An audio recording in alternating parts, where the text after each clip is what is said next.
Вот это да! Интересно, а откуда берется шаровая молния и как она получается? Надо у нашего учителя Султана спросить, вот кто мне все объяснит.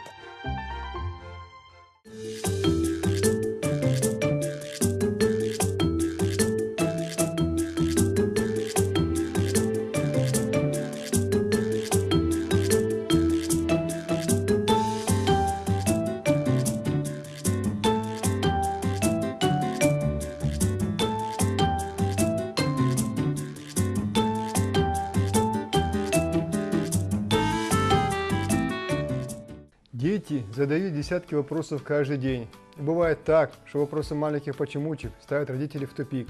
Меня зовут Султан, я готов взять часть детских вопросов на себя. И каждый выпуск нашей программы даст ответ минимум на один детский вопрос. Сегодня я вам расскажу про шаровые молнии. Султан, расскажи, откуда берутся шаровые молнии?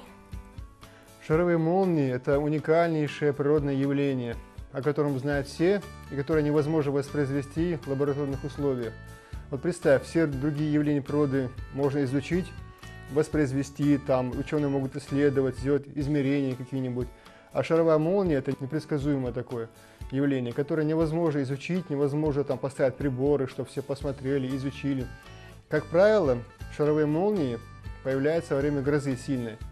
И не обязательно, чтобы была обыкновенная молния. Но часто бывает обыкновенная молния сверкнет и появляются шаровые молнии. На вид светящиеся шарики.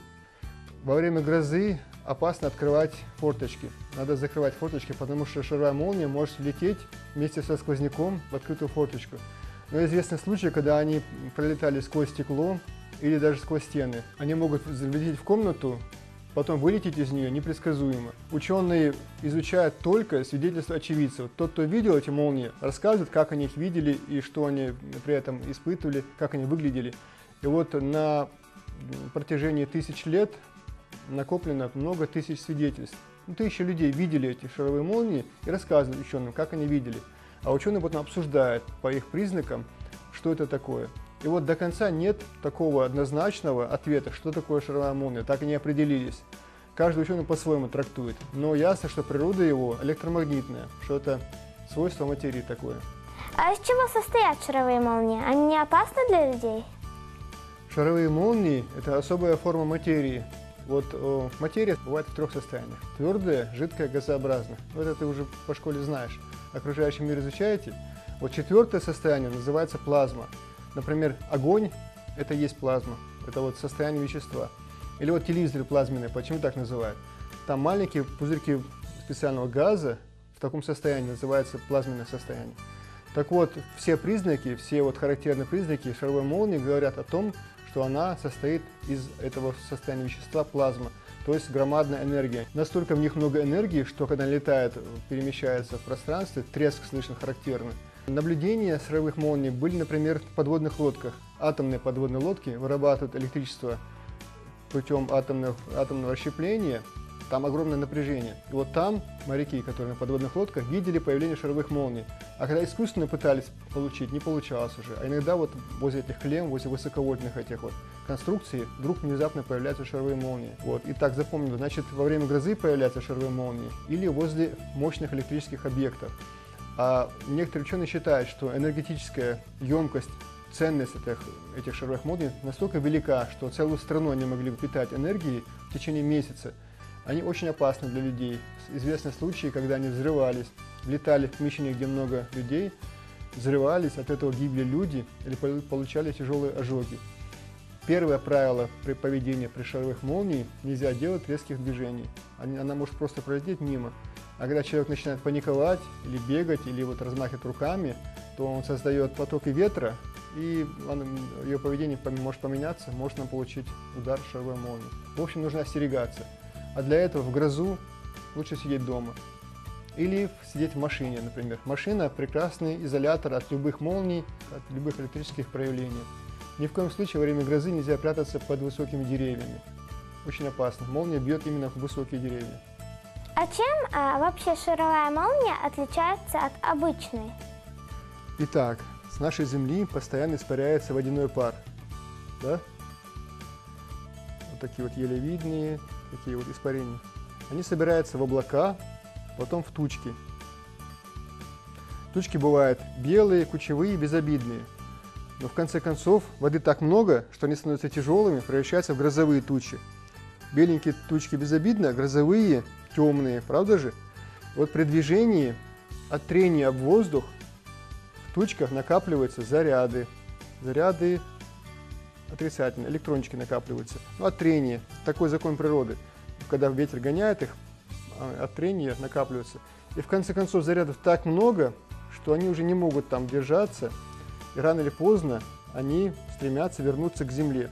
Земля всегда заряжена положительно, легкий положительный заряд. Ионы присутствуют.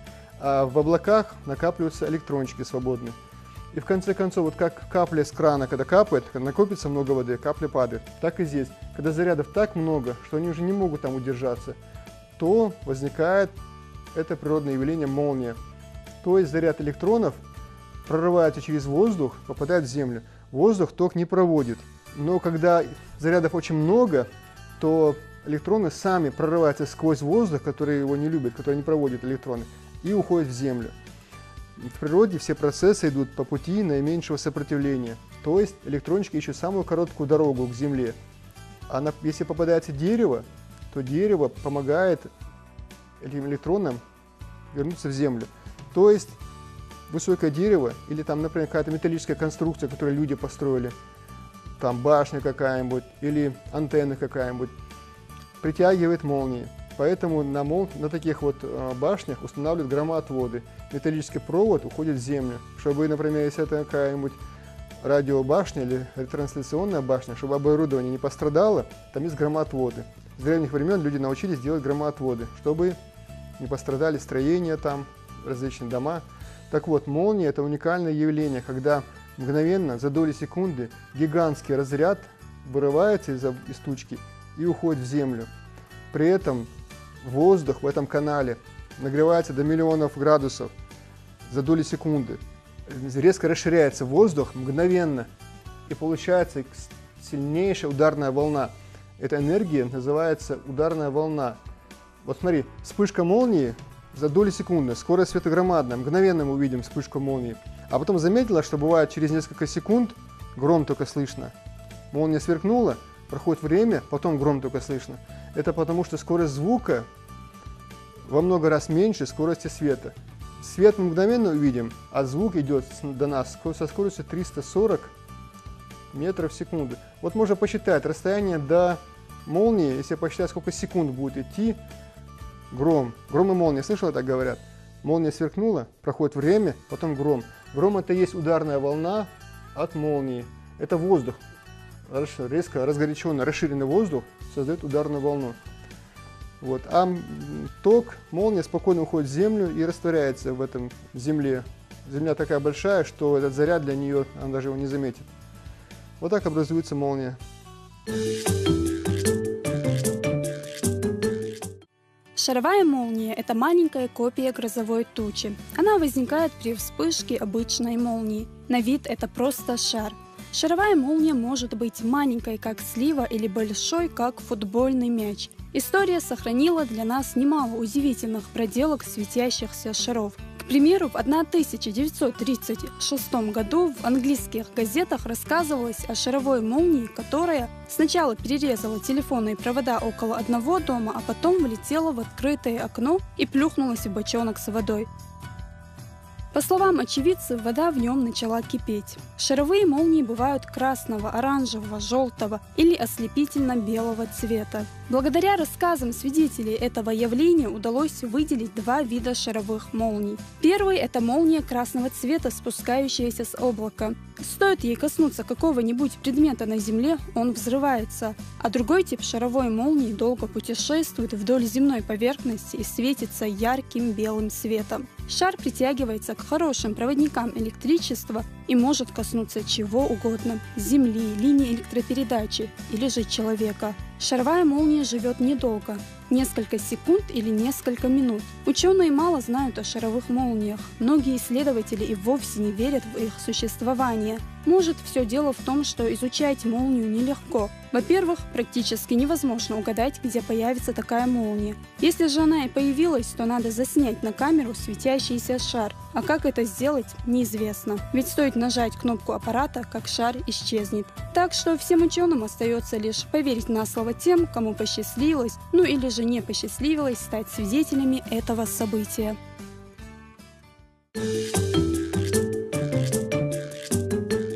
Султан, а покажи опыт с шаровой молнией. Шаровая молния – это такая удивительная штука, что я не могу никакой опыт про нее придумать. Это невозможно воспроизвести шаровую молнию. Ни один ученый на свете не сможет тебе показать опыт про шаровую молнию. А я знаю, как делать шаровую молнию. Серьезно? Ну тогда мы переходим к самой интересной части нашей программы – эксперименту. А помогать мне в этом будет, а точнее я буду помогать автору этого вопроса Бисултановой Камиле, ученице 20-й школы нашего города. Итак, шаровая молния в исполнении Камилы. Опа! Молодец! Ну вот мы узнали, что такое шаровые молнии. Надеюсь, путешествие в мир знаний было увлекательным и полезным для вас. Присылайте ваши вопросы на наш электронный адрес. Автор лучшего вопроса станет участником одной из наших следующих программ. Султан, а у меня еще один целый остался.